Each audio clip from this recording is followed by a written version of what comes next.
Hello, in this tutorial I'll show you how to change currency on Skyscanner. The first thing I'd like you to do is to launch your Skyscanner account, which of course I've done right here. Now, how can you create an account on Skyscanner? Pretty simple.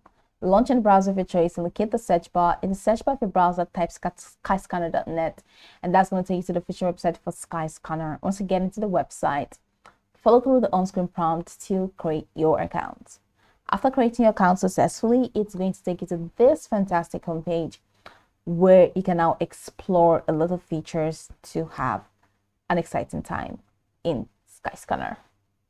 So now that we're here, let's hop into today's task, which is how to change currency on Skyscanner. So from your homepage, I'd like you to head over to the top right corner of your screen where you have these icons. So you have this icon, you have this love heart icon, and you have your profile icon as well, and the keypad menu. So go ahead and click on this globe icon.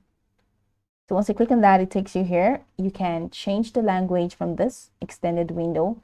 You can change your country and region, and over here you can now change the currency. So let's say you change the country and region to something else. Let's say United States, and currency can now, you see it's default, so it changes to USD. So if you change the region to something else, currency is just going to be default. It's going to be set to the default country's currency. So let me go again. United Kingdom is going to be changed to GBP.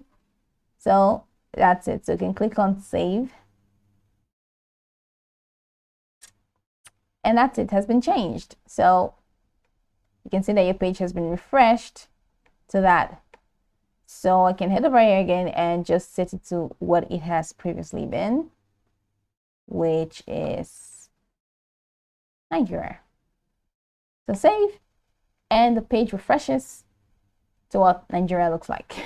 So that's pretty much it. All right, so the page refreshes to settings around your desired location or your preferred location. So that's pretty much it.